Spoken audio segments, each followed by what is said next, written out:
the story of a social worker in the South Bay who turned her life around after a long struggle with drugs.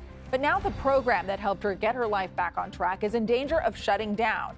Santa Clara County is projected to lose about $1 billion over the next few years because of federal Medicaid cuts. County leaders are trying to make up for some of that money lost, but voters will be the ones who ultimately decide a month from now. Len Ramirez has the story.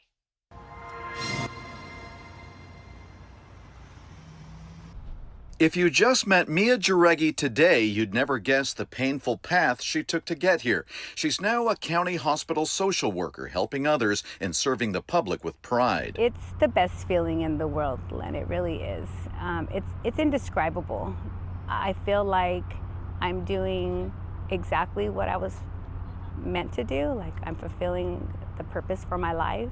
But Mia's past life was full of hardship and survival. Born to drug-addicted parents, she says her childhood was filled with chaos and neglect. Started experimenting when I was 15 years old, and from 15 to 35, I was full-blown active addiction. One year, while serving time, she earned her GED, but her self-destructive cycle continued. Then, facing prison, a judge gave her a choice, hard time or rehab, through a nonprofit that helps people get clean called Pathway Society. The day that I went, I was using up into the moment that I was on my way to treatment, and once I got there, it was like a relief.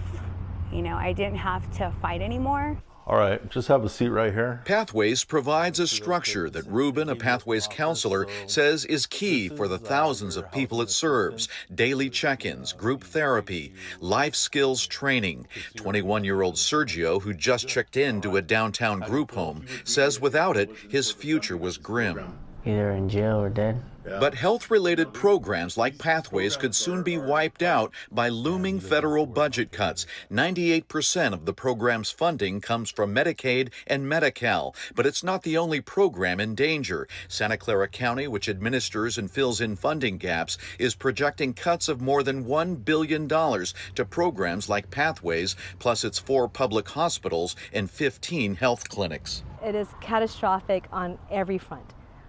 From the number of layoffs that have to be made, the service lines that will have to be cut back. The residents, the patients of this home behind me will be on the streets. To address the shortfall, the Board of Supervisors voted unanimously to support Measure A on the November ballot, which would raise the sales tax by 5/8 of a cent for 5 years. It's expected to bring $330 million a year to help pay for public health.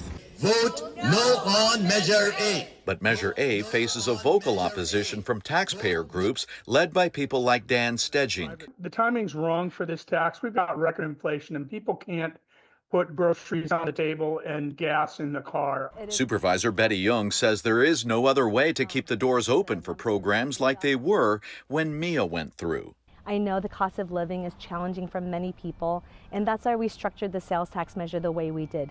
Temporary, 5 years, 5/8 of a penny, and essential items are exempt from the sales tax measure increase. After completing her own recovery, Mia got a job with Pathways, helping people like herself. Then came a bachelor's degree and later a master's in social work. I actually was able to walk across the stage and get my master's degree and get hooded on my 13-year clean recovery milestone. Mia seized the opportunity to get help, to get clean, and turn her life around. But now, with the future of rehab riding on the ballot box, she worries that people in the same position she was in may never get the chance.